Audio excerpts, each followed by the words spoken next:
Is there something in your life that you feel passionate about? Let's see hands. Great, there's a lot of passionate people out there. Well, if you didn't, wouldn't you want to feel that kind of connection? That when you're involved in that thing you're passionate about, that it's the thing that gets you up every day and gets you going. It transports you from whatever else you might be doing just by thinking about it. I mean, a passion could be so many different things. So I saw a whole bunch of hands out there. For instance, somebody just call out one of your passions. Running. Pardon me? Running. Running. Great. Anybody else? Photography. Ah, right, one of mine. Well, a passion is so many different things.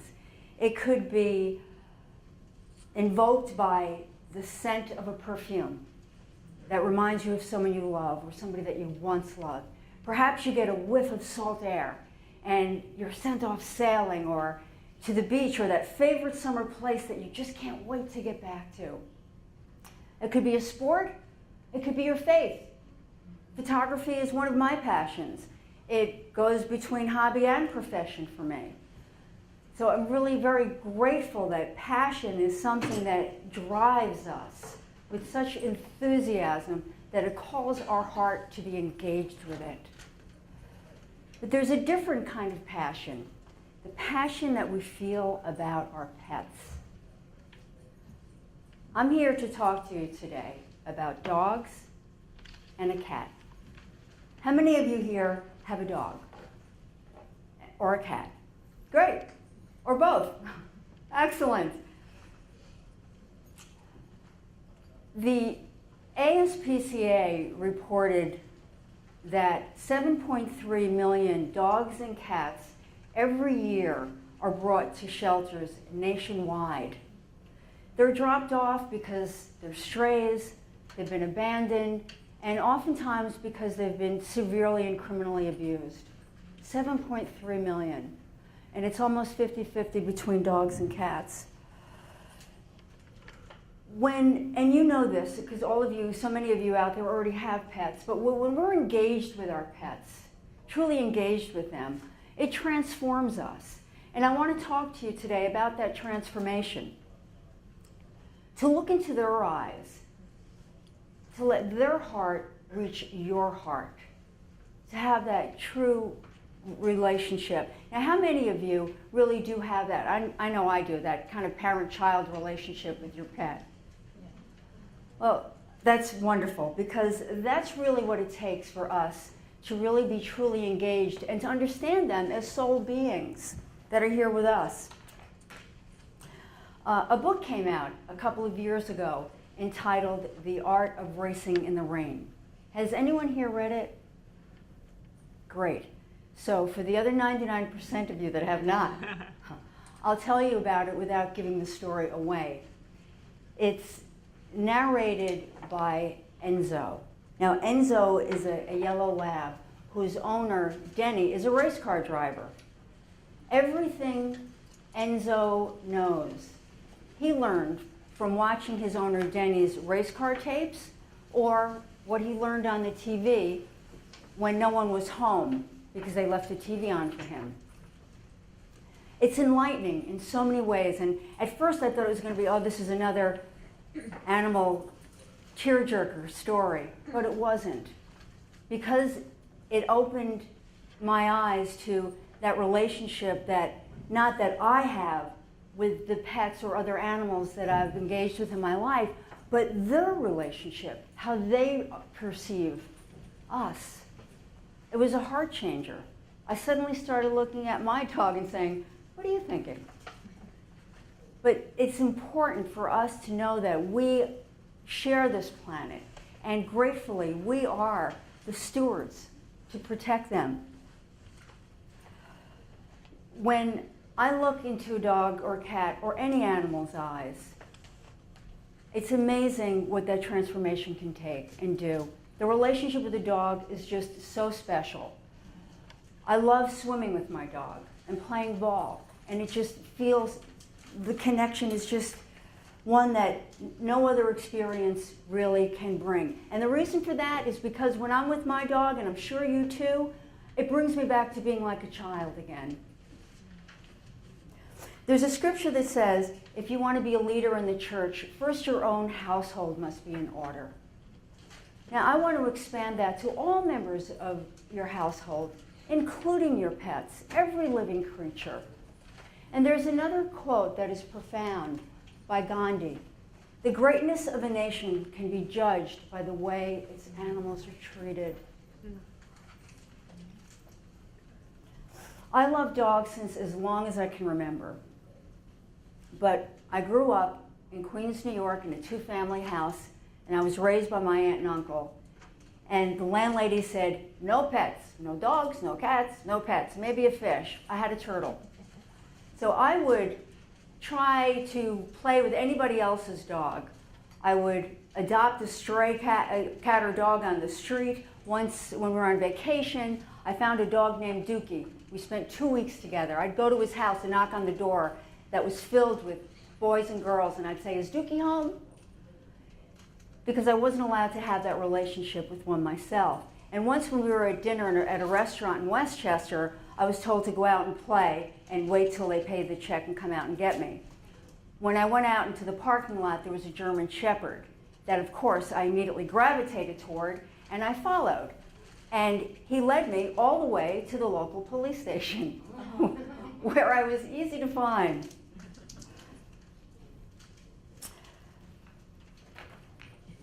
Now, I'm sure you've seen people completely break character when they're with their dogs, and witnessed yourself when you're with your pet. Dressing them in costumes, maybe, or maybe painting their toenails. Now, you can't see our dog's face, but let me tell you, she had a panting smile going on. I've even been amazed when my partner has come home and said, hi, I'm home, only to find out she was talking to her dog Angel. When I was a kid, a dog was my equal. Nothing separated us. We had this silent language that we both understood each other. But when I got older as an adult, somehow or another for me that relationship changed, where I was more of the caregiver and they were my companion, until recently. But I'll tell you about that in just a little bit. But first I want to talk to you about the gift of going to a shelter. How many here have ever gone to an animal shelter? Oh boy, that's great. I'm preaching to the choir. Well, when I had never been to a shelter until 3 years ago. My partner and her friend and myself produced a video for the Bridgeport Animal Rescue in Bridgeport, Connecticut. When we were in reception, the staff person was telling us about how the agency operated, that they needed blankets and food, but that volunteerism was the most important thing in a shelter, that it was a win-win for everyone, that isolation and abandonment is the biggest problem in a shelter because these dogs were left homeless. So a volunteer in a shelter, they say, is the most important thing. Well, at the same time as they were explaining to us about the agency, a woman came in looking for her dog. The staff person asked where she was from, and she said, Monroe. And he said, well, why are you here? That's 3 towns away. And she said, I lost my dog 3 months ago. And I thought I exhausted every effort looking for him. But a friend recently just told me that this was a great animal rescue shelter and that I should come here. Well, this I thought was going to be the heartbreaking part, because at the same time, the staff person asked her to go into the shelter to look for her dog. They asked us to follow to tour the kennel.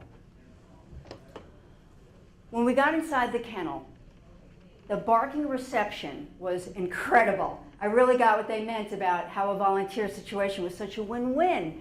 And I was so surprised. The kennels were clean, they were brightly lit. The dogs looked like they were in great shape. They were every size and variety. mostly were pit bulls. I couldn't believe what that kennel looked like compared to what my impression was. And I think that impression is what prevented me from going to a shelter in years past, because as I said, I've always loved animals. Oh, and the woman from Monroe that was looking for her dog, who was named Blue, was there. We couldn't believe our eyes that were filled with tears when we witnessed the reception. The two of them couldn't wait to get through that fence just to be with each other again. That day changed me.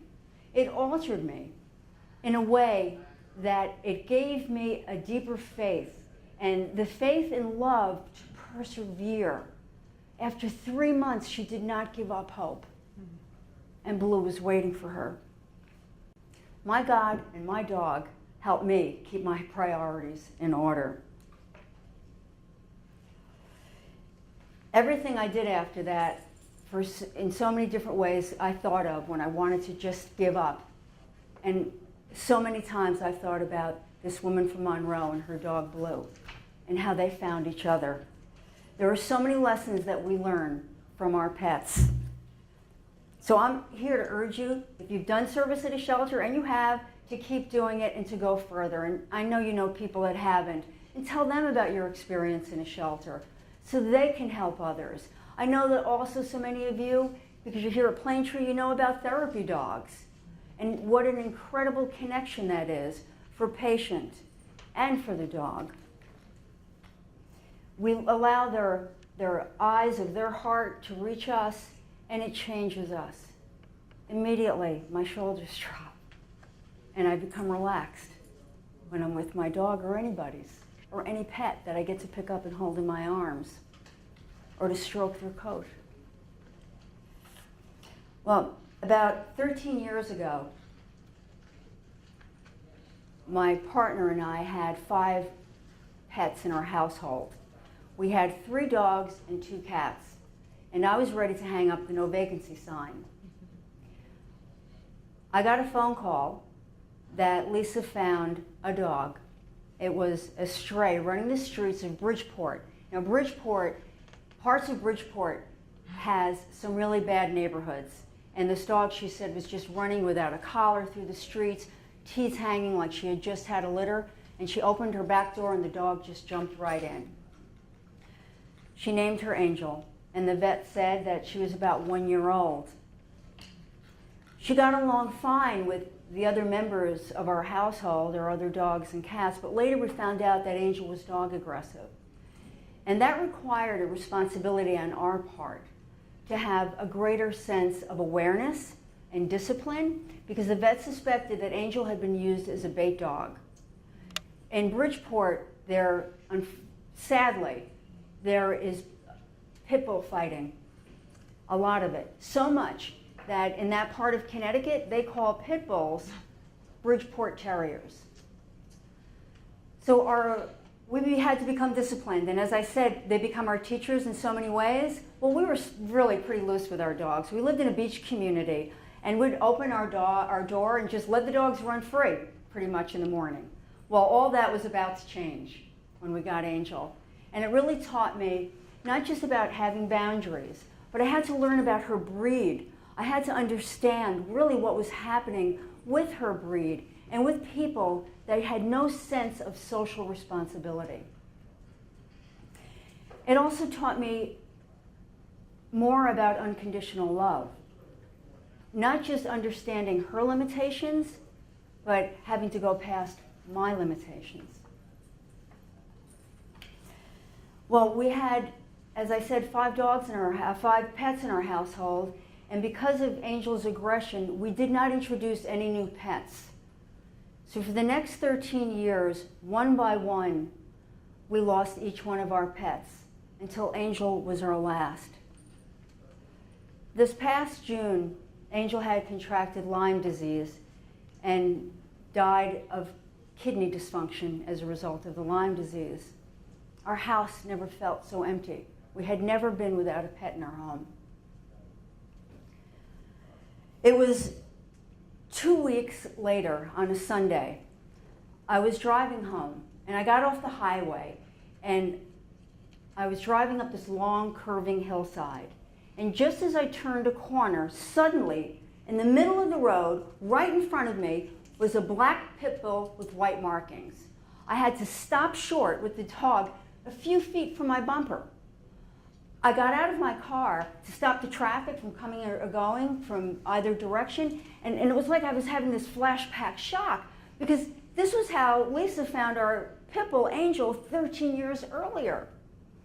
I got back in the car, and I made a U-turn, and all the while I'm thinking, oh my God, is this going to be our dog? So I'm driving down the street, and I'm looking up and down each alleyway looking for this dog, but the dog was nowhere to be found.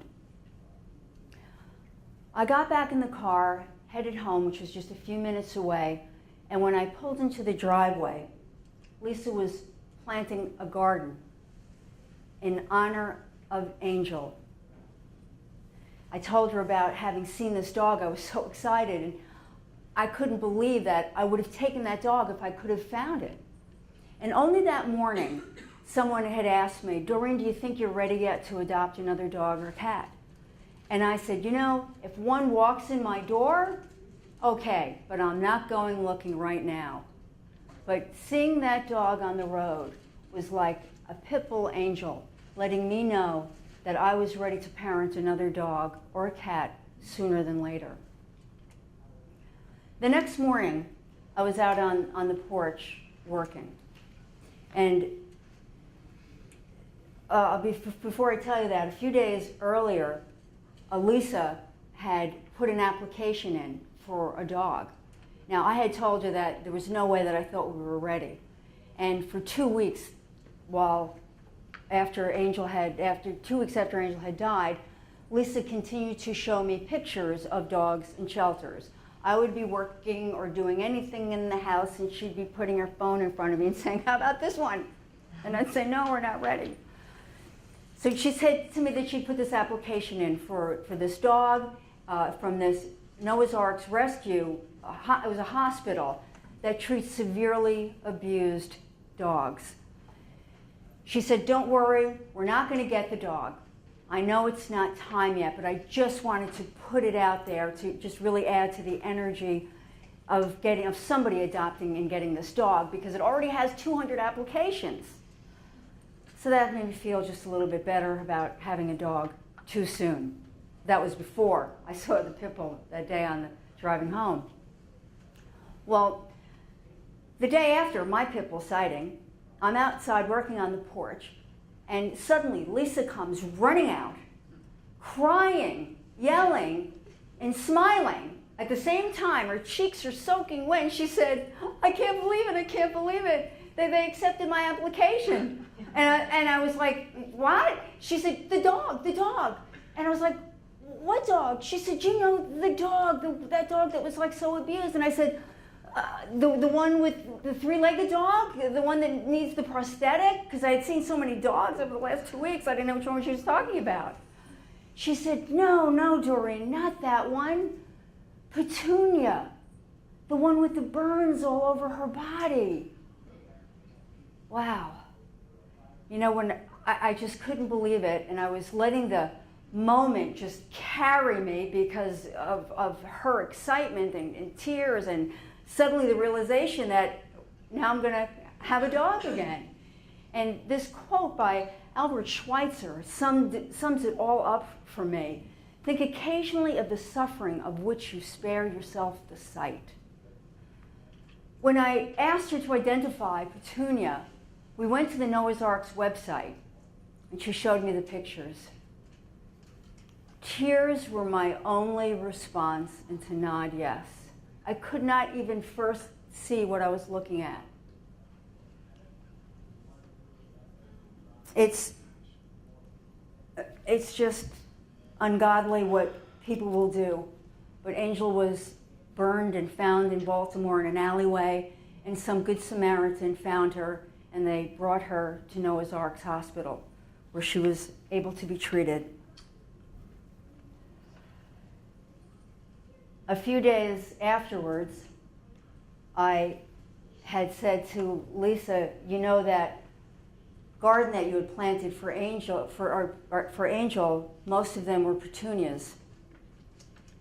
So for me, that was like a God wink, that we are adopting this dog named Petunia, and out in front in Angel's garden, we have petunias, which were there when Petunia came home to us. Well, I was so excited about knowing that we were going to get this dog, and that every day we would go on the Noah's Ark's website because they give you updates about how all of their patients are doing. And I want to read to you one of the letters that they had sent to us about Petunia. And this is her when she was able to recover more so, where she was able to stand. And then I couldn't believe it that her caregiver was wearing a sneaker. I'm sure she has another one on the other foot as well. But I have those same sneakers.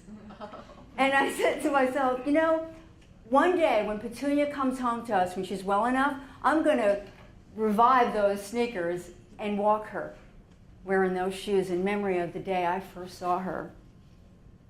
Well, this is the letter that we read online from Noah's Arks. Our sweet girl is doing incredible. The worst is over for her now, and now it's just a matter of time before all or most of her hair grows back in.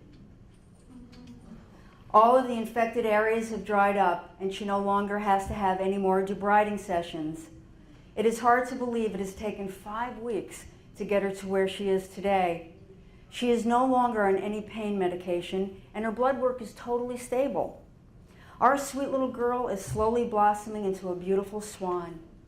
In another month, you'll hardly recognize her. She will remain in the hospital to stay on top of her care to make sure she does not go backwards.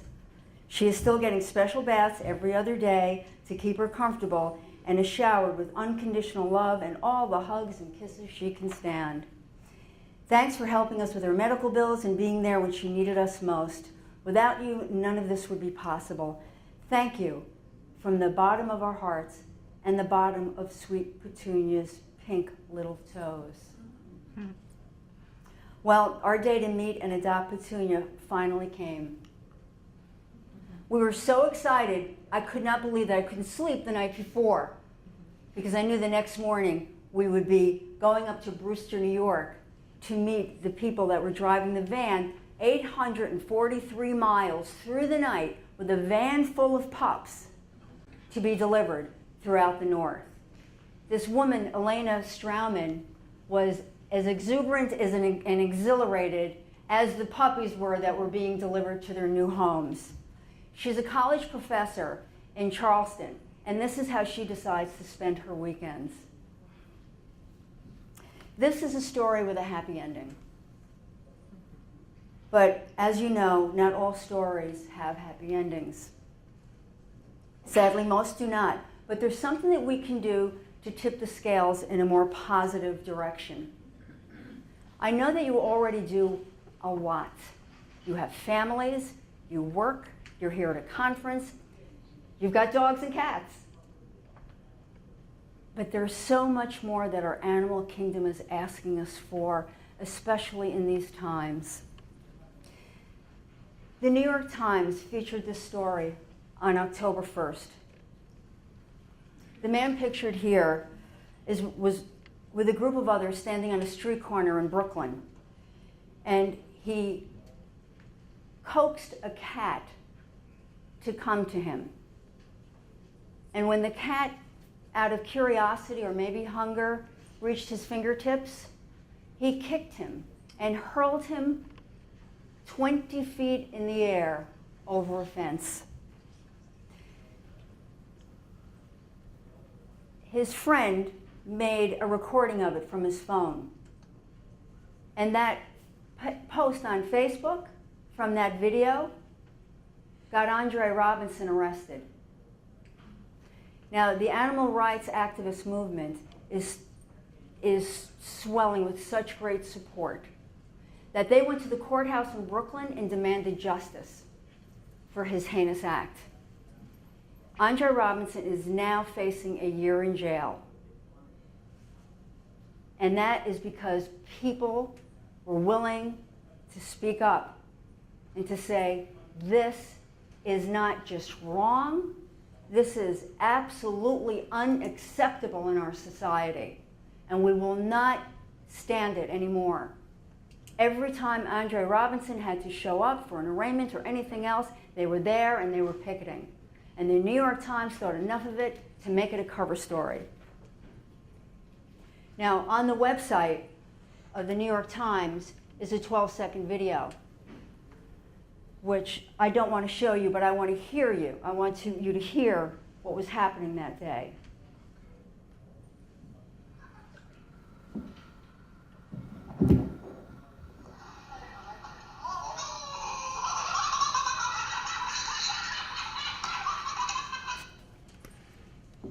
I mean, that is a sound to me of evil. That even his friends that were standing there thought that it was so okay that they'd record it. These are people that are not in some godforsaken country without any education. We're talking New York, Brooklyn. But we know in every town, city, village, hamlet, there are people that are ignorant to these creatures and all living creatures being living beings that have just as much a right to be here. And I believe that the problems that we have in our world, that everything is a spiritual problem and everything has a spiritual solution. I mean, we call it ungodly because someone like this, I would have to question what their relationship is with their God. So I just really want to continue to urge you to do service at a shelter again. If you have room in your house, adopt another pet. Or ask your friends, if they don't have one, that to find room in their home for one. I tell you that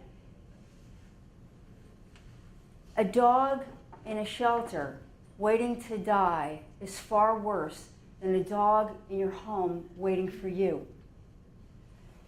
There is a poem that was written by Mary Oliver, who's a Pulitzer Prize-winning poet. And I read this the other day and thought that it would be appropriate for this occasion.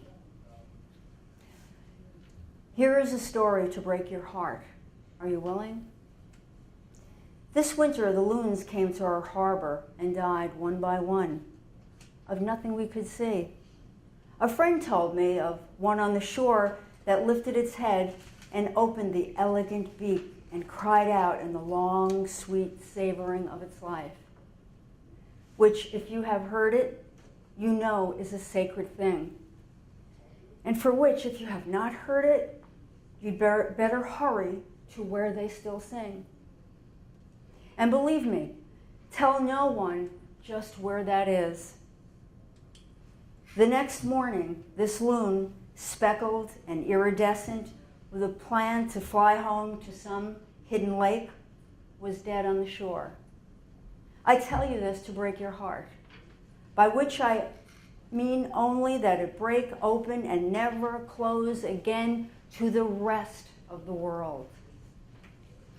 Our animal kingdom is crying, and we are their voice. I can do more, and I know you can. This is what we do. And I know that you out there in this audience know about compassion. And I know all of you have social media, access to Facebook. There's so much that we can do using we have a vote. It used to be we had a vote and that's how we got things done and changed. But today, what we have is so much more powerful because of our social media, because of conferences, and talking to one another, to get laws to be enforced. And don't turn ahead. Sometimes you know when someone is being abused. A person, a dog, even if you have an inkling, search it down. Because we have laws in all 50 states for animal abuse, and they're not all enforced, and quite often because the abuse is not reported. So put something else on your plate today. Include not just patients, but include animals. Whenever I have asked God to take something off my plate because I thought I had too much on it, this was God's answer to me. Doreen, I'm just going to make your plate a little bigger. So I just thank you today for being here and for the life that you live with passion and with purpose. And I would also like to know if there is anyone here who would like to share with someone else here their experience in a shelter, what that was like for them, or if you continue to go back, or if maybe it was just one time.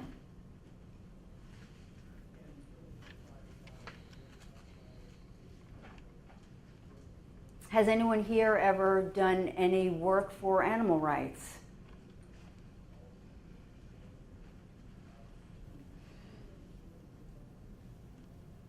You know, I never did either, really.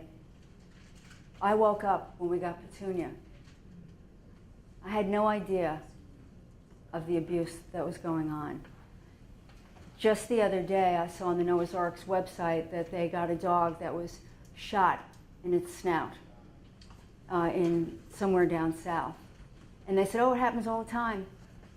I mean, people just pick up a gun and they think it's play.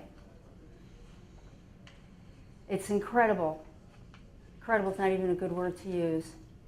It's heartbreaking what's happening in our world with our animals, the ones that we love, their brother and sisters, and throughout the world. So since you didn't raise your hand for doing anything in any way for animal rights or the cause for animals, could you be willing to talk to someone else? I mean, just by being here, you're taking this in, and I appreciate that and hope that I've enlightened you somewhat and increased your awareness of what's needed. Would you be willing? Yes?